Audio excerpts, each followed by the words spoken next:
stickety bum, hop. I got the up bum. I can fee-fi your foe diddly fum. Here I come.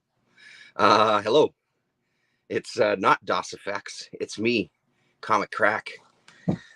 How's it going, everybody? It's Sunday, and it's the chat. This afternoon. Hold on, let me close this door. This afternoon, we had our chat. It was me and Rasa. Sure, I got some power going here. Is that plugged in?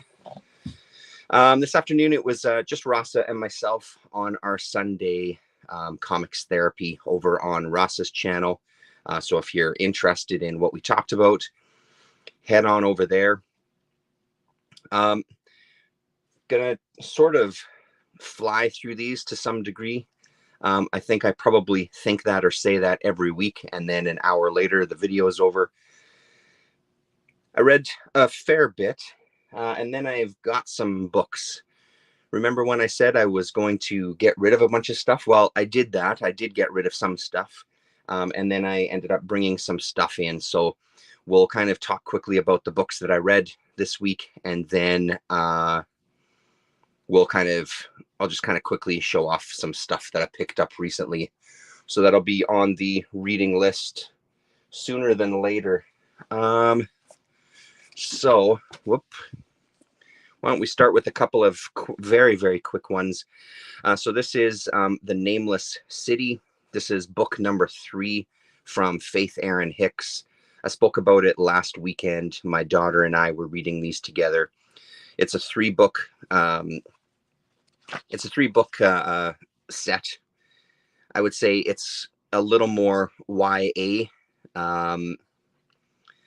but surprisingly good story when it gets into kind of like the politics, these different factions that are fighting against each other, the desire from not just the younger generation, but some of the older folks as well too, to come to some sort of truce and start a council. This was a fantastic series, and this final book really solidified that for both of us. My daughter and I read this in one sitting before bed. It was a late bed time for her that night because we desperately wanted to finish this. So good. On the lookout for some more stuff. And I think, like I said, it's that balance of being able to read this with my daughter, it not being so intense that it freaks her out or makes her upset or anything like that. And it's a really engaging story for her, but also just a really engaging story for me as well, which is an added bonus. So I'd say grab this sucker. Was this first, second as well? Yes, it was. Yeah. First, second. So Faith Erin Hicks is the creator's name, and it's the Nameless City trilogy. Was it 2017? I'm playing around with the lighting in here tonight a bit. 2018 is when this final volume came out. I think the first volume came out in 2016. It was one a year. So Canada Council for the Arts giving their support. So there you go. Nameless City. Another quick one. For Christmas, I received a few volumes of Thorgal. This is book number 18. I got 15, 16, and 17, and then I ordered 18, 19, and 20. Sometimes when you order from Book Depository, they don't all come in one package. So this was one of those times. So this single volume came to me, and the other 2 I'm hoping show up this week. Out of the 18 books so far, I think this was probably on the bottom end as far as interest goes. It was an okay story, but I don't think it was the strongest. I don't think it was the strongest Thorgal. There was some really great imagery in here, including this center spread. I mean, the art is always top notch, but story-wise, it left a little bit to be desired. even though it introduced some characters from, pardon me, from Thorgel's people of the stars, I guess, there just wasn't enough here that gripped me kind of like most of the other volumes. But still, out of 18 books, only having a couple where there was slight missteps in story is not even an issue, because it's just such a strong series overall. So hopefully this week I get the next 2 volumes and I can dig into those. What else do I have that's quick? This will be a quick one. I won't even open it up. Batman: The Adventure Continues. This is season number 3. Season number 2 was not my favorite. The art felt a little rushed. It felt a little just kind of rough all over. The story was just okay, but I think the art really took me out of it. This one, the art is back to being kind of its regular polished look, and just a good little story. I love the Batman animated world. So, I mean, yeah, let's be honest. Even if the art was rough, I probably would have picked it up anyway, just because I'm such a fan of this stuff. So I think this is going to be a good season, though. I have a feeling this is going to be a good chunk of books. I think the past 2 seasons went 7 books each, so I imagine it's going to be about the same for this. So I'm on board for that one. What else is quick here? This one's quick as well. Human Target. This is book number 10 in what's to be the 12-part series. Not much to say about this. I still really love this book. This was a great issue. A lot of interesting things happen. It really feels like it's coming to a head. He drugs Ice so he can go and do some investigating on his own, get to see some files, and he meets, sorry, I don't know these characters' names. This is one of the Green Lantern Corps characters, but fucked if I know his name. Anyway, yeah, I mean, that's me. I'm sure everybody else is yelling at their screens right now, but whatever. Great series. I don't have strong feelings about Tom King on either side of the argument. I really enjoy this, so I like him, I guess. I'm very, very curious to see how this is going to finish up here.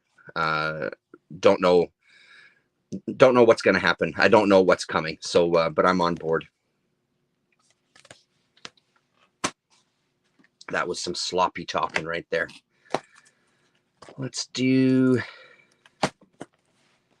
why don't we do these, because I just finished reading number 3 tonight. So this is part of 204 Comics, one of the local shops. They have a YouTube channel, and they've started doing these live streams where he's bagging and boarding, playing some kind of family-friendly library music, new electronic music, and we've kind of chatted in the streams before. Mostly he's going through collections that they bought and just taking the books out of their old bags, getting things sorted, putting them in new bags and boards so they can get priced and put into their stock. Most recently, he was looking through a long box. I guess when I went in there to pick up the books, Ashley, who's the owner, was saying that, yeah, Bobby was frustrated with DC books. So he gave him another box, which was independent books. And I usually put the video on in the background and listen to music while I'm puttering around the house, doing dishes, whatever it is, reading, that sort of thing. Just kind of have it in the background and check in every once in a while if there's a conversation going on. But this one, I kind of stopped what I was doing and was glued to the screen. There was a lot of really, really great indie books, a lot of Eclipse and Pacific Comics, most of which I had already. And then just some oddities. So he was saying at the beginning of the stream, if there's anything that anybody wants who's watching, just message them on Facebook and he'll put them aside. I don't take bags and boards with my older comics. I feel like it's a waste because I come home and take them right out of the bags and boards anyway. So I figure they should keep them. So I kind of, there was a whole bunch of stuff coming up in that stream, and I just kept messaging him oh yeah, can you put that aside for me? Can you put that aside? So I got a nice stack of books. This was one that I was kind of most excited to get my hands on. I had one of the issues. I think it was issue number 2 for quite a while, and just haven't seen issue 1 and 3. So I bought the whole set. So now I've got a double of issue 2 as I start kind of building up potentially some books to sell at the next mini Comic Con. So if I didn't say it already, this is Charles Vest's work from 1987 from Dark Horse, and it is a collection of stories from Epic Illustrated, so Epic magazine. There's some stuff I don't know if every single short story in here was actually from Epic.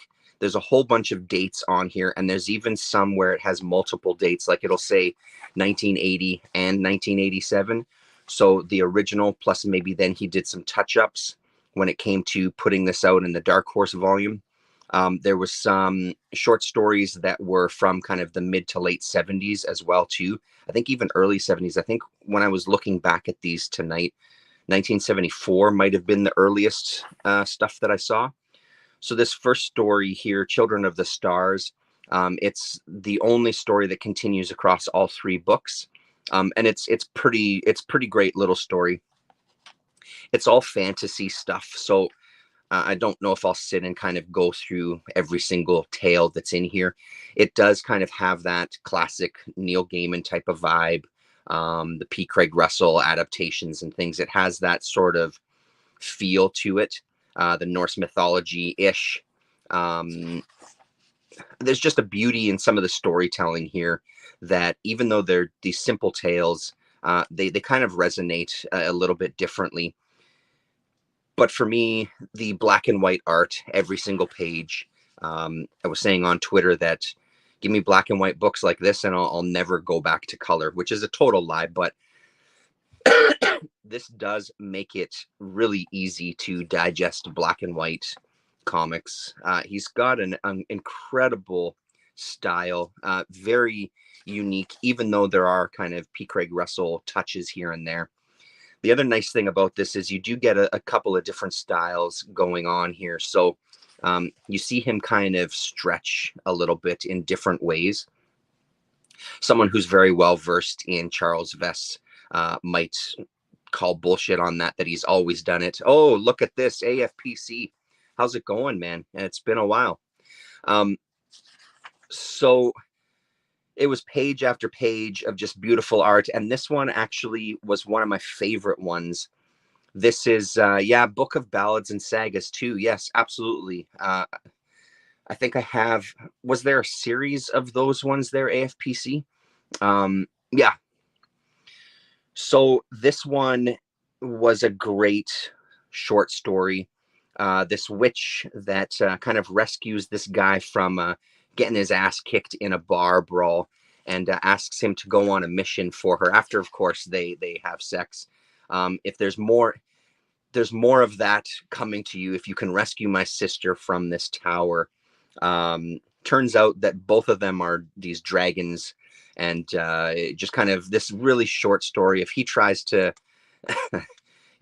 just kiss and run, she catches him and kind of forces him now to go save her sister. So a very, very quick tale. But again, it has that kind of magic that the Neil Gaiman fantasy type stuff, or in the Sandman, those what is it, the Night Hunters, is that one was called? I can't remember what that one was called. And I don't see it glancing up at my shelf, and I don't see it readily in front of me. Anyway, the Dream Hunters is what it was called, the Dream Hunters. Miss So, yes, 5 issues. Okay, so then I do have one of those then, the Green Man Press, because Green Man Press was his own imprint, wasn't it? Hello, Miss So, how the heck are you? Oh yeah, you said that. Yes, there was a typo. Vesses, I get you now. I'm following you. So this was a really fun series. At the end of this third one too, you get some pinups, which are really nice. Yeah, so this was stellar stuff. I'm going to try to dig out the Epic magazines as well to look at it in that size, but it's nice to have some of this stuff collected in a format that's a little easier, at least for me, just because most of my magazines aren't exactly accessible the way that they're stacked in this small room. So that's issue number 1. And then there's issue number 2. So I don't know how easy or difficult this is to get a hold of, but if you do see it out there, I'd suggest picking it up. Don't even hesitate for a moment. Yeah, autocorrect always does. Give me 1 sec there.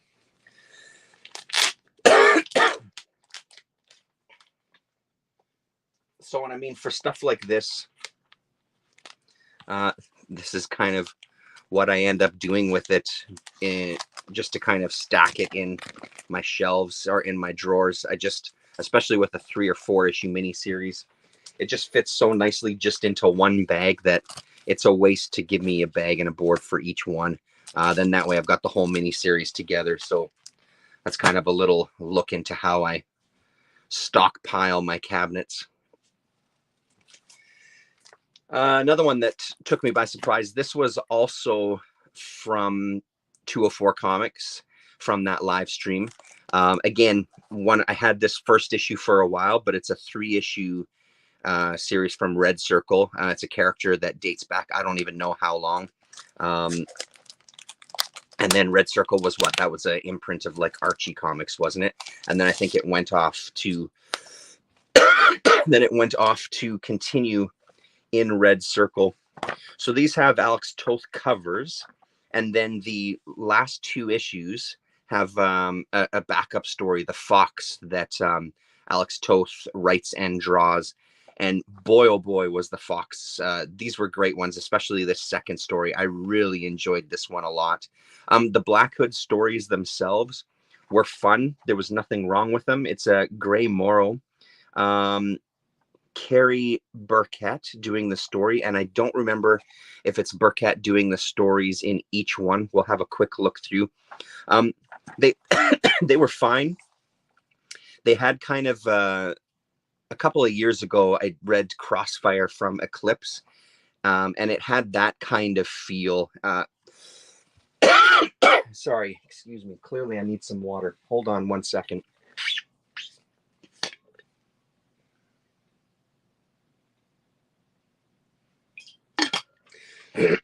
Okay. We had some curry tonight, and I think it's backing up on me a little bit. So anyway,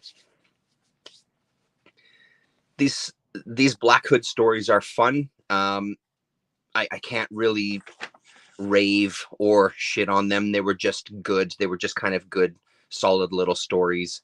You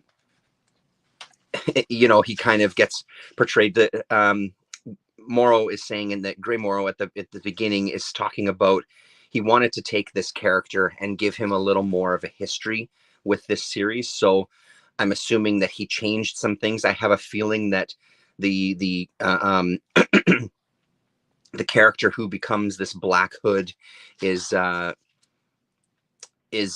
somebody different from the previous ones. Hello, John Clare. How are you?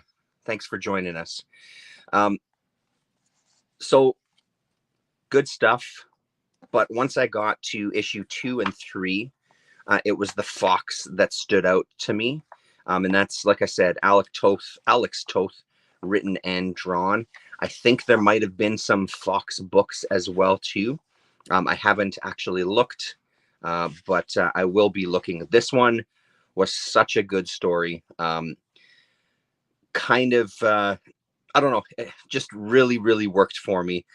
Again, it's nothing groundbreaking storytelling wise, but first things first, I've really grown into a Toth fan over the years. The more that I see of his stuff, the more it really resonates with me. But this was a really just nice little story. This old guy claiming he's being chased by somebody who wants to get his engine from him. He's created this battery powered engine, and he's kind of an inventor. And there's these guys apparently coming for him that want to steal all his ideas. So our main character, who is the Fox, comes with him and ends up kind of getting the jump on the thugs, on most of the thugs, and hanging them from trees and stuff. So great stuff. But Toth is somebody I love more and more the more I see him. So yeah, I'll be looking out for some more Burchett issues of Impact's Black Hood run too. Okay, I'll have a keep an eye out for that as well. Really nice, but like you said, the covers are unbelievable. And in this one, they reveal the new Black Hood logo that was designed and drawn by Toth as well. So that was a nice little touch to see that. I love the lettering, even on these covers, even this kind of bubble lettering, I think looks pretty sharp on those.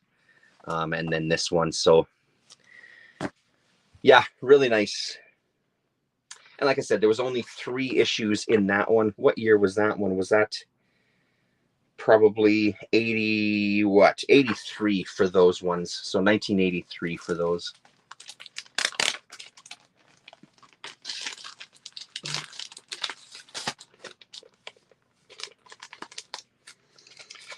That can go down there. Why don't we go to, let's do that one.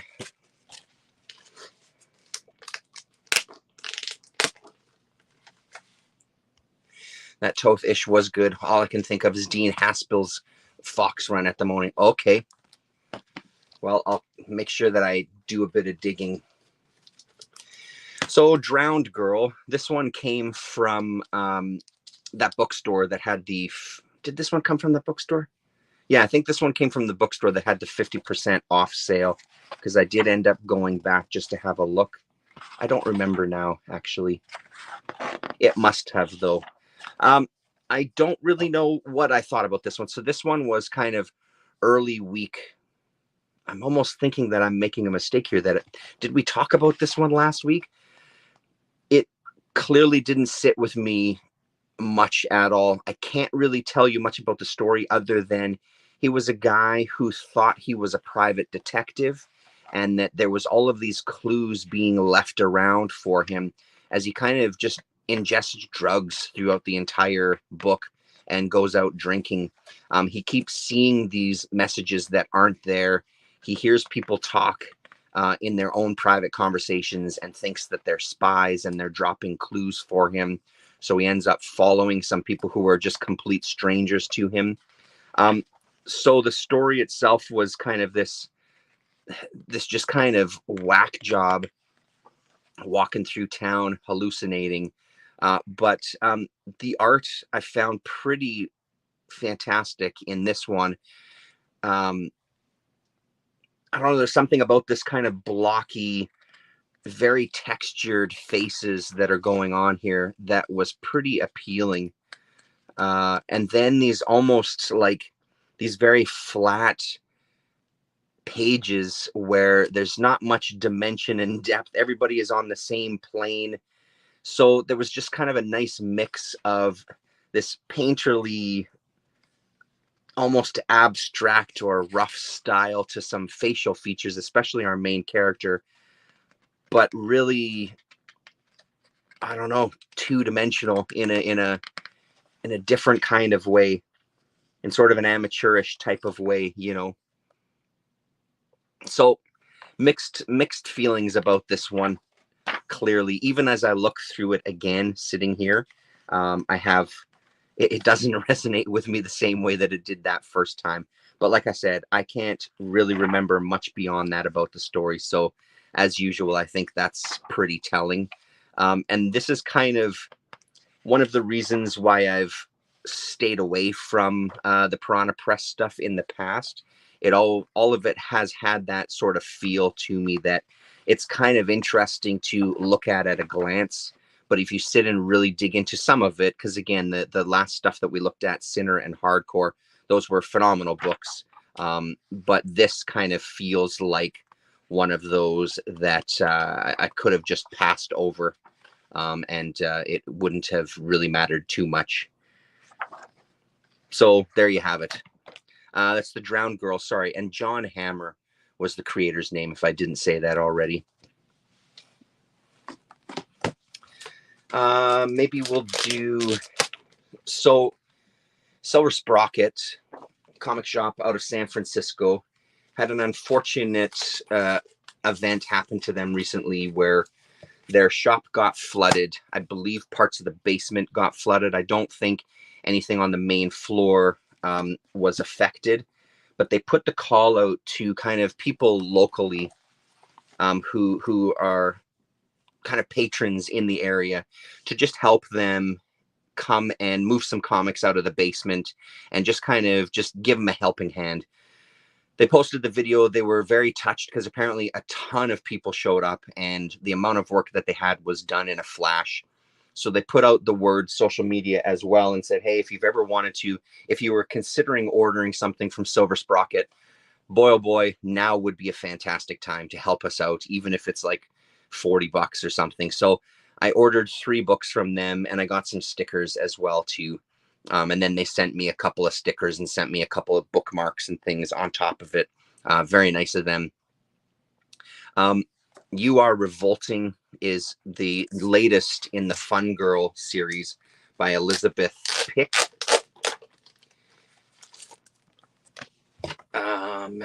Yes, P-I-C-H. Elizabeth Pick. We've talked about Fun Girl in the past. This one has a kind of little, let's see if I can make it. Yeah, there you go. So Fun Girl had a hardcover collection. There was also a free comic book day issue as well. And then this is the next thing. I don't think that there's another issue. I'm not sure if anything is in the works or not, but this kind of continued with, I love this book. I think it's genuinely funny. It also has these kind of surreal elements in it, this kind of dream-like quality as she's, just so hyper focused on sex. But as it goes through, you find that this is some sort of, she's having premonitions about what's going to happen to her. So it's not necessarily watching too much porn and fantasizing. She's having some sort of premonitions about what's going to happen later in the issue, but still really absurd stuff. We also get this little drawing at the end, at the bottom of the pages as well, which kind of tells this other little story of her getting this package that turns out to be this love robot that she builds. So this one, they're looking for a new roommate. His girlfriend and her best friend, she's left to go to school, so they're looking for a new roommate. This woman comes in to try to get the room that they haven't even posted the ad for, and she loves it and decides she wants to move in. He's having some kind of separation anxiety. He really misses her, and he's searching her social media and thinking about all these fantasies that things that she's potentially doing, which she absolutely isn't. But it's really, really funny. One of the rare books that it really does make me laugh out loud. Gorgeous illustration, really, really nice coloring. Give me more, like a lot more. I don't know how often Elizabeth works on this stuff. I feel like maybe she has some stuff that she posts online too. You can follow her on, I think she has an Instagram and a Twitter. So follow her on those if you're into that sort of thing. But I really want another hardcover collection of new stories because I could read volumes of this stuff.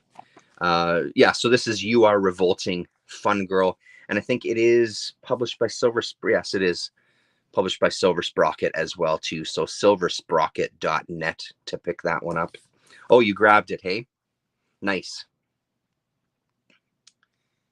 And yes, everything about this is great. Those little cartoons at the bottom and everything.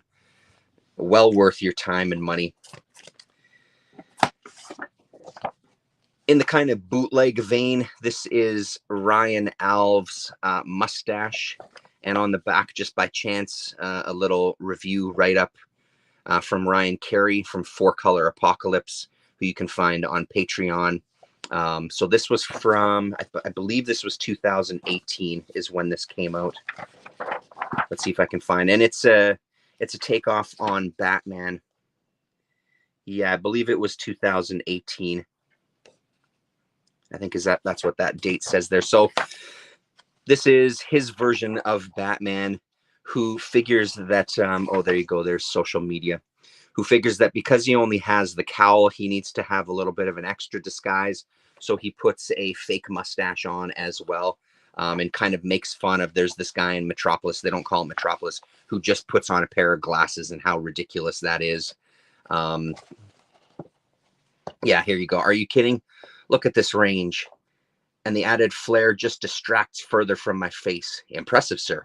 Besides, I've been keeping tabs on this guy from Ketropolis, and get this, his secret identity is a pair of glasses. What a dink. And just kind of laughs. And you mean there's more of you? Yeah, just a couple. It's great. Yeah. Yes, for the fun girl. Yeah, absolutely. Gimmick cover for sure. So he goes off to fight crime, kicks a little bit of ass, gets his ass kicked. And at one point, where is it here? He's ready. So he psychs himself up to kind of, he's on the rooftop looking over his city, psychs himself up to kind of swing into action, throws the batarang, it misses, he falls, and he falls to his death and explodes on the pavement beneath, explodes all over these thugs, one of whom kind of is the final snap in his already shit day. I think what happened is I think his family had just been killed, and he's leaving, and he sees this kind of horror, and that's the final thing that just causes him to snap and start laughing. So the creation of the Joker, and a really rough homage to that infamous Joker cover there where he has his hands in his hair. And that's what puts him over the edge. Bruce Wayne jumping off a building to his death. It's called Mustache. So it's good. It's difficult now that Dream of the Bat is a thing. Automatically, it's not fair to Ryan at all. But I did find myself comparing it to that, and how just incredible that book is. This is still really good for kind of this quick one shot. And there's the kind of inside. So again, I'll just kind of focus on this here. So there's his Linktree, awe.comics, and his name is Ryan Alves, Alves, called Mustache. So again, you can find this at Silver Sprocket if you can't find it anywhere else. Check out Silver Sprocket, and I'm sure they still have copies available. And then last from the Silver Sprocket order, this is a creator who has done some work with the Reptile House crew, including a cover, a 2022 calendar, and then had a short story in an issue of Reptile House as well.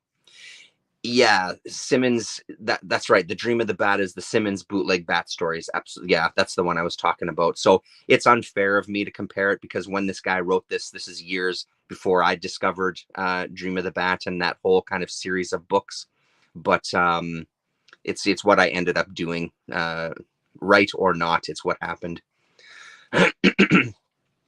So this is a Glass Chamber number 0, self-published. Tia Roxae, I'm sorry, butchering the last name there, Roxae. And I think there's social media here in the back. Yeah, right here.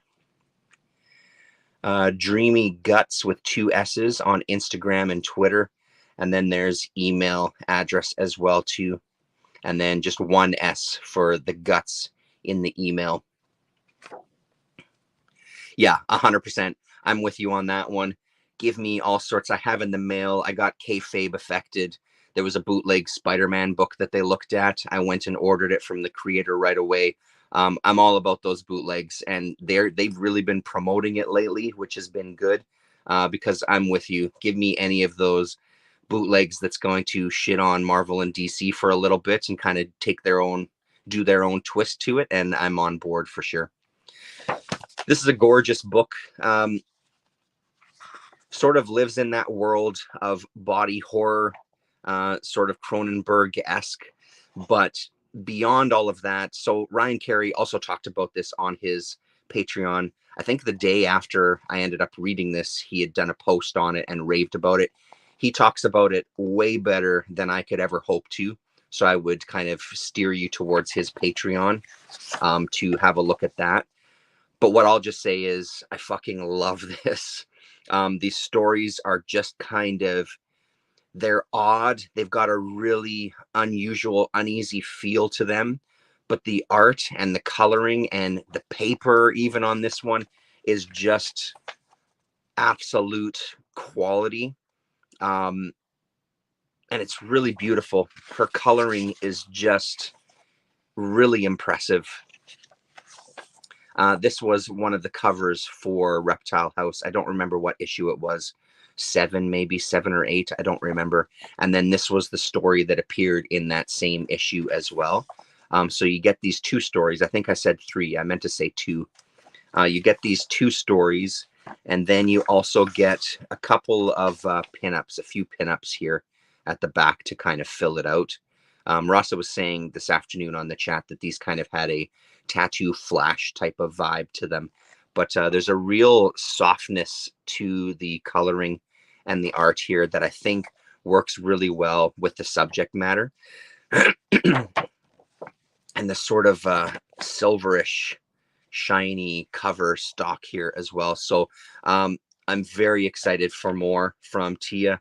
I'm on board. Whatever it is, I'm there. I'm hoping next time that we get something a little beefier. This is a thin one, but hell, man, it's great to have in hand and flip through. Yeah, I'd say check it out, Miss So. Give it a shot. So, and then finally, for kind of the what I read, look at this, 37 minutes in. So I'm going to fail miserably. The final one, and I won't talk too much about it. I did end up chatting about it quite a bit on the conversation this afternoon. But what I will say is I really love this book, as I thought I would. I've got an issue or 2 of this Captain Harlock that Eternity had put out. I love the art. The story is pretty great. It's one of those, as I was reading it, the one thing I didn't say this afternoon is as I was reading it, there was times where I was a little confused as to who the audience would have been for this. I think this is 1977. Can't retain these things. Where's the... yes, 1977. So at times it feels like it's very much for kids. And then there's times where it feels kind of YA. And then there's some things where it feels like I'm just not sure who this story was for in 1977. There's a couple of different themes running through this. One of the biggest ones is this group of pirates basically wanting to separate themselves from humans and Earth because they look at the human race as just, they've really given up. I mean, this is literally the president hiding under the bed when this news of this orb crashing onto Earth comes. He doesn't even want to deal with it, and nor does he want to deal with anything throughout this book. He's always kind of cowering and just too terrified, as are most of the human beings. They've all just become complacent. They don't want to make any changes to the world. So Captain Harlock's whole thing is, well, fuck it. We're going to go off into space and we're going to carve out our own future. We're only going to come back to Earth when we absolutely have to. But that is going to be rarely, if ever. So the alien kind of species, I guess, that's crashed are the Mazons. And their whole thing is they want to destroy human beings and kind of take over the Earth to make it their own. The art in this is incredible. I really like the different kind of character designs in this. We get kind of Harlock and some of the main crew that are a little more refined when it comes to their art. And then we get these kind of secondary characters on the ship here even the prime minister or president, I can't remember which, a little more cartoony. And then on the ship itself, let's see if we can flip ahead here. Let's flip even more. When we get to the characters on the ship, there's like the first mate and the cook and people. They're extremely cartoony, and they're sort of like they're sort of the comic relief. One of the things that was striking about this, though, was there's so much, because it takes place mostly in space and on this ship. First of all, the tech on the ship in the background of a lot of shots is really, really nice. But you're often surrounded by these black panels and these black pages. So when we do get some white space, I find it's used incredibly well. We'll flip to kind of the section that I was talking about this afternoon. So at one point, they dive underwater, back on Earth. They dive underwater and uncover a pyramid. And when they go into the pyramid, so we get, here we go. They're coming back to Earth, so surrounded by black. We get this as they enter the atmosphere and get closer to the water and dive right in. So this kind of real dramatic cut from these really dark pages to these really white pages, lots of white space. I love the way that, there we go, you can see that, hey? I love the way these waves and waters represented on this page. So having all this white space, I think, is a really, really nice use. And I love how it's broken up here as well. So it really starts to highlight the kind of simplicity of some of the art here, and, you know, the minimal use of lines to make up these pages that I just really respond to. Where was that other one? Let me just see one more thing, and then we'll move on. And I do see you there, Miss. So I'll get to your question in a second. So here's kind of the heart of the pyramid. Incredible pages. And as we kind of go deeper, we find one of the Masons at the heart of this pyramid. And I love this bottom panel, just the few lines to make up the figure and make up the face. So this is an absolute winner for me. My library has the first 3 volumes, so I have the second one on hold. I'm hoping I can pick it up this week. I think it was 3 volumes they had. Pardon me, I'm not sure how many volumes this ended up going, but I'm going to try to get my hands on everything. And I think this is going to be one that I look for eventually, and it ends up here in my library, because I really, really dig this. I'd read some of the newer Harlock stuff as well too, and it didn't really appeal to me at all. The story is great and all, but it's about this art for me. This art is just works on such a different level. Really, really impressive stuff. So that's Captain Harlock. This is Classic Collection, book number 1 by Leiji Matsumoto. Apologies for mispronouncing that. So this used to be a kind of a TV table that I had. The legs broke off of it because I used it so much and carted it around with me. I ended up printing out a bunch of stuff from comics, scanning and printing out all the various cracks, and Mod Podged it to the top of this. So now I just kind of open up one of my drawers in the comic cabinet here and just kind of lay this on top, because it's just a nice height to kind of be able to show the comics and also see the comments. So cool. I never read this properly. Just have a couple of volumes of Galaxy Express in Japanese. Oh, okay. Which I don't read or speak, so only ever absorbed art. Cool. Yeah, and Galaxy Express is one that I keep forgetting to look for on my at my library. So that's a good reminder there, AFPC. Yes, absolutely. Check your libraries. Mine has a bunch of stuff. We've had a bunch of stuff from there that's been really, really impressive.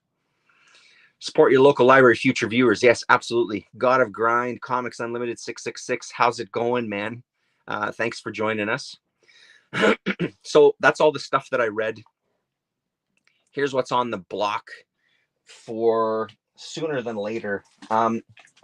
So I sold a bunch of books. I sold a bunch of comics on one of the Facebook groups here locally. And one of the guys who bought some stuff also had a few things for trade. So I snatched them up. Detectives Inc. from Eclipse Comics. I believe that this graphic album got redone because there was 2 Detectives Inc. miniseries as well through Eclipse. But this was one that I didn't have, so this was a double for him. Glad to get my hands on it anytime I can kind of add to the Eclipse Comics catalog. I'm all for it. I haven't read this in a long time. I don't remember it doing too much for me. It was good. Don McGregor, right? Let's get the credits here properly. Yes, created and written by Don McGregor and then illustrated by Marshall Rogers, lettered by Tom Orzechowski. It didn't really stick too much with me at the time. I may give it a reread since I have this now, but that's going to hang out here anyway in the comic room for a bit. He also had a couple of Comics Journal issues that I didn't have. Number 69 with Doctor Strange on the front. R.I.P. to Wally Wood and Russ Manning in this one as well.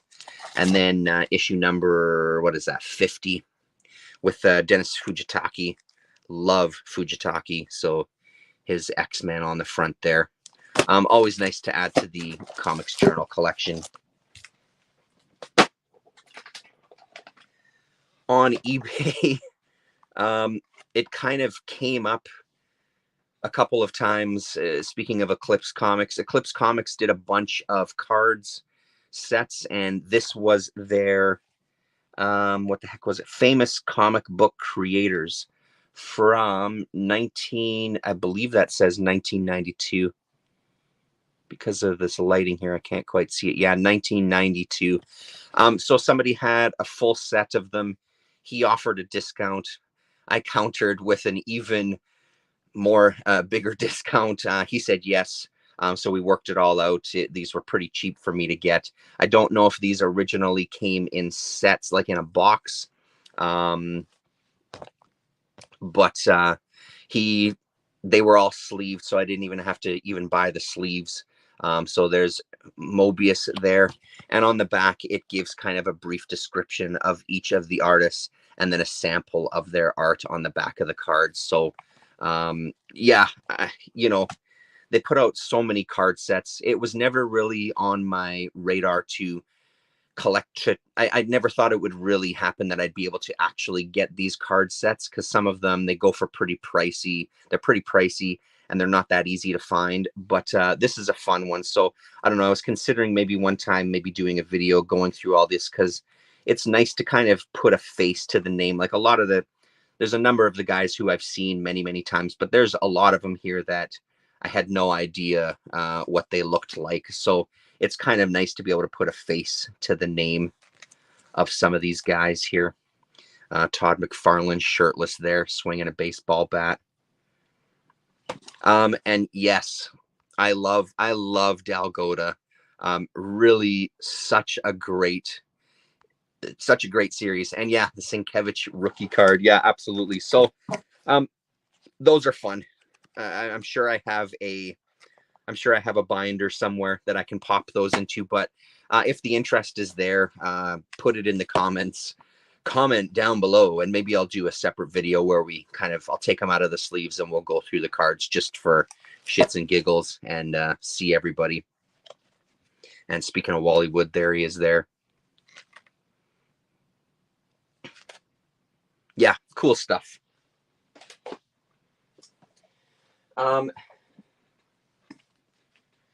So from the 204 Comics stream, this was kind of the stack that I had picked out.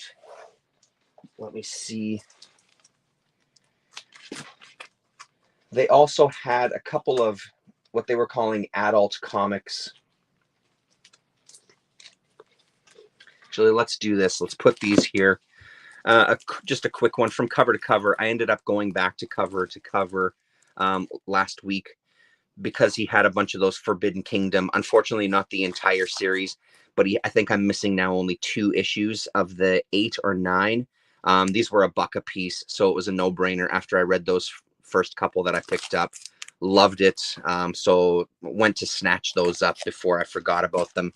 And I jumped back in. So I had a couple of these Baker Street, and I sold them because I wasn't really into them.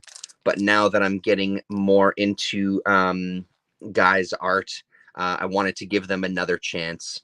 So I've got 5 of the first 6 issues. I think I'm missing issue number 2.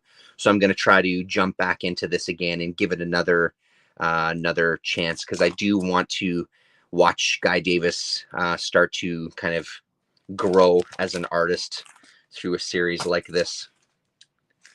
Let's see. So those were from that. So they had some titles in there.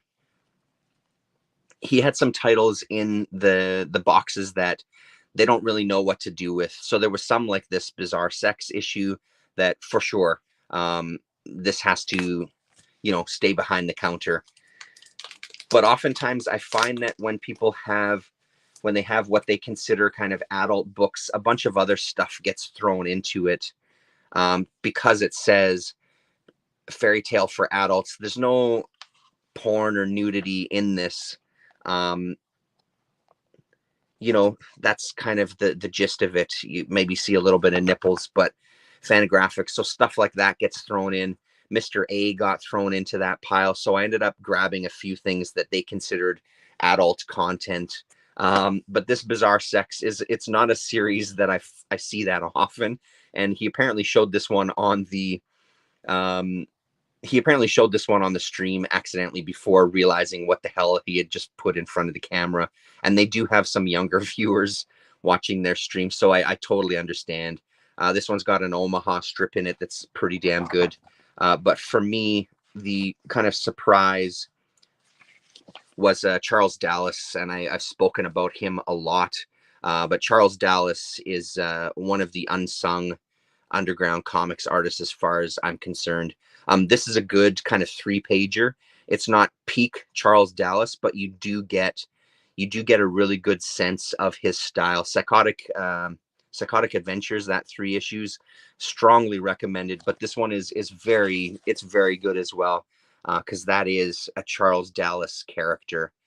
Those hands, the facial features, everything, the amount of black ink there is really, really great.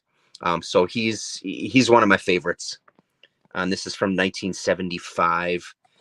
This issue came out, it's dated 1986 in here.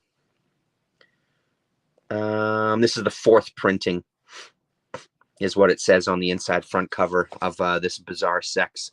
We get some Howard Cruz in here as well. But for me, it's all about the Charles Dallas. Love that stuff. Yeah, and like I said, I just don't find this anthology at all. I've got a few issues, but I don't have the entire thing. So really cool to find that. So I'm hoping that there's more like that in those bins.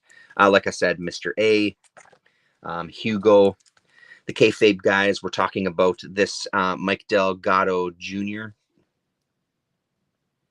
Sorry, Deodato Jr. Fallout 3000 and Ramthar. So I think there was 4 comics. The covers are fucking atrocious, but the interiors are incredible. It's some of his early work from Brazil, and it's amazing. It's really, really amazing stuff. It looks like it would fit right in with the heavy metals of the world and Star Reach and Epic Illustrated and all this.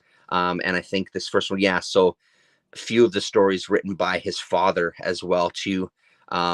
So yeah, I mean, thanks to the Kayfabe guys for pulling this one out, because I would have passed these over a million times and spit on them as I was doing so based on those covers. Yeah, you like those AFPC? Yeah, I mean, it's just not it's not my style. Oh, you're LOLing. Yes, I'm with you now. But the interiors are fan-fucking-tastic. The stories, I've read one of the issues. The story is just okay, as to be expected by looking at the stuff, but it's really incredible looking art throughout these. Unfortunately, he only had 2 of them. Oh, here we go. So Ramthar #1, Protheus 1 and 2, apparently. Fallout 3000, Razor Knights, and Prime Cuts were the ones that were going to come from the Deodato studio. And this is came out in 1996 is when we saw this stuff come out. So those were great finds. Good old Caliber.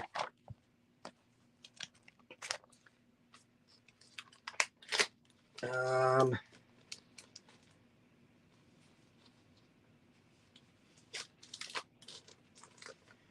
little bit of radio silence there. Get rid of those. Picked up a couple more issues of Naughty Bits. Every time I go to cover now, I'm going to pick up another 2 issues. He's got a lot. I think he has pretty much from 14 to the end of the run. So every time I go, I'm just going to pick up a couple issues. I haven't read these ones yet, but I'm looking forward to it. Anyway, so the rest from this is just all stuff from the 204 comics. I think they were like $2 a pop, and then I get a bit of a discount because I got a pull list there, so a good deal. A random Spirit. This one I hadn't seen before. Dark Horse Comics tip sheet. New this month, The Shadow, John Byrne, Next Men.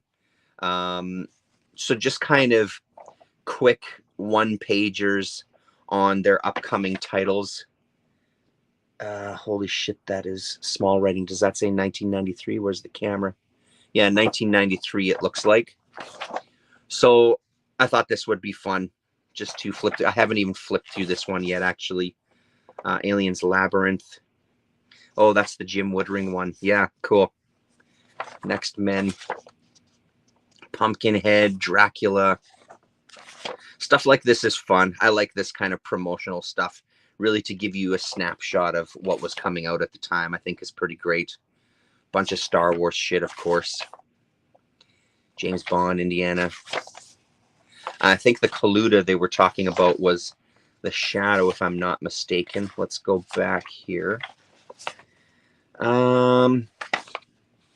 Yes, there we go. So written by Kaluta, illustrated by Gary Gianni, and then the cover and interior poster by Kaluta.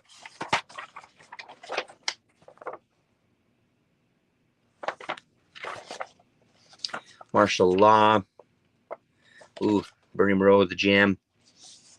I really should get those on my radar. I really should grab some of those next time I see them. Oh, look at that. Wolverton. Fantastic Fables. That's cool. Those are great ones. I ended up buying a double. I already had it, but he had a Planet of Terror, I think it was, one of these Wolverton reprint one-shots, and I grabbed it even though I had it already. One of those that I just couldn't leave sitting there. Cheval Noir ad. That's great. Yeah, so there you go. Little promo. What was that there? Aliens Volume 2. Anyway, single issue of Dark Horse Presents. This has got, is it 8 Race of Scorpions? I love it. I've got the Race of Scorpions. They collected it into a few issues. I think it's a fantastic little story.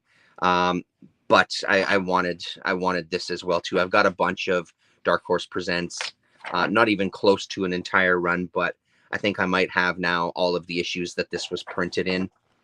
So it seemed another easy purchase, even though it's kind of sort of a double. Beautiful stuff there. Yeah. Amazing Heroes with Frank Thorne. I'm not a huge collector of this Amazing Heroes stuff, but I love Frank Thorne, so I was very curious. Yes, absolutely, I will, Miss So. You got it. I just won't give you my address, so you can, because I don't want you putting out a hit on me. Let's get to the. Oh, here we go. I guess it's right here. Yeah, Frank Thorne there. So quite a few pages with a bunch of art as well.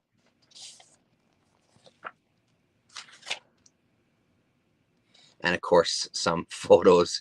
You can't have an article on Frank Thorne and not show some photos. Moonshine McJugs. I'm hoping that, there we go. My comic, one of my comic shops, Galaxy, has a Frank Thorne artist edition. And it had come down in price a little while ago. I'm waiting to see if it comes down in price a little bit more. And then maybe I'll talk to the owner and make him an offer that's even a little less, because I think I would love to. It's Red Sonja stuff. I'd love to see that. So this is a substantial interview here. So I'm looking forward to this one. They had some other Amazing Heroes issues, but nothing that really caught my eye. Word Warriors, I've been looking for this for a long time. It's got Ms. Tree in it, Street Wolf, and John Sable Freelance. It was a benefit for literacy that I think Cat Ironwood helped put together. So it's not directly like an Eclipse thing, but it's Mystery. And I believe that we do get all of the characters eventually appearing on the page together. Or maybe it was one of those where it was one kind of continuing story that sort of morphs into, oh yeah, here we go. So the next day. So wrong about that. It's kind of separate stories, and then everybody contributes with their character. So that's pretty great. I thought this was going to be one that I would just have to order from my comic shop at some point. So nice to find that one. Munden's Bar. I've seen this around a lot, but I figured this time I would actually grab it. Anti-Social Man, Mike Barron, Brian Boland is in here, Matt Faisal, Fish Police, Jerry Ordway, John Ostrander, Steve Rude. Just a good, I think there was only 2 issues of this. So, yeah. The final 3 issues of Aztec Ace from Eclipse. So great. I always see the early issues. I never see these late issues. So these have been on my wish list for fucking ever. So it's fantastic to just have this done. I really should now sit and read. I should have this on my slate for this year now that I've got all 15. And then an absolute assload of Airboy. Again, another one that I do end up seeing, but I always pass it up for other things. This one, the price was right, and they had a good chunk of issues that I needed. I won't go through all of these. We'll just kind of quickly look. I just sent him a screenshot of my which ones I had, and he filled in a lot of the gaps for me, which is great. I'm not an enormous fan of the Airboy stuff that I have read. I've got some of the offshoots as well too. Airboy versus the what is it? Is it the Iron Maidens or something, or whatever the heck it is? And then there's Airboy meets the Prowler. It's not mind-blowing stuff by any stretch, but when you're a completist, you end up having to dig into it. Yeah, some of the Aztec Ace had Truman. Had some of the early issues had Tim Truman. Tom Yeats doing the covers. Let's see who the creative team is on this particular issue here. Doug Mensch, Dan Day, Mike Gustovich on inks, Carrie Spiegel doing letters, and then edited by Cat Ironwood. And then 2 issues of Comico's Johnny Quest, 17 and 18. This one looks interesting because they're watching a show, I think.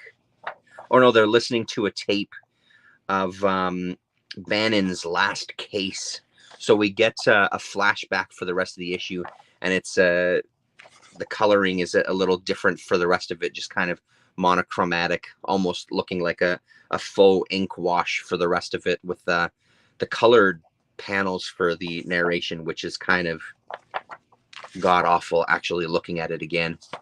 But these are kind of fun. I'm not on the big hunt to finish this collection or anything, but Johnny Quest is fun enough stuff. So, and that, my friends, is it. A couple more things coming in the For the Love of Comics. Hello. A couple of the other things coming in the mail this week. Like I said, that bootleg Spider-Man is coming, which I'm very excited to get my hands on that. Let's see. William Messner Loeb's, and then Mark Hempel, Mark Wheatley cinematography, and Catherine Mayer cinematography, and Diana Schultz, the Gopher. So there you go. So a couple more things coming this week. I'd go to, yeah, you did, but that's okay. You can always watch it in the replay. Go and check out For the Love of Comics. I just watched your third part. I just watched your third video, and then I went to the channel. What is it? Gem Mint? Is that what it's called that you appeared on? And I skipped 90% of them and stopped on your little bit there, and a couple of other people that I did know. But it's a world that I don't know. 90% of the people that appeared there, I have no idea who they are. But it was nice to see you on there. And I'm glad to hear you talk about Ducks as one of your top reads of the year. And I agree with everything you said about it as well, too. So, Daryl D, I did see you pop in there earlier. Nice to see you. Near mint, thank you. Near mint condition. So check out near mint condition. Gem Mint is somebody else, isn't it? Thanks very much, everybody. A solid hour and 6 minutes. Scott Connor, hello. Nice to see you, man. I just saw Tim's video, and he was talking about you two hanging out under maybe not the best circumstances, but it was nice to hear that you guys got to see each other and that you're doing well. All right, everybody. I will see you next week. We'll be here for a chat on our channel. For the Love of Comics, maybe I'll email you. Next weekend, we were going to go earlier because I have nothing going on. So let's see if maybe, I don't know if it's too last minute notice for you, but we'd love to have you if you were around. All right, everybody, take it easy.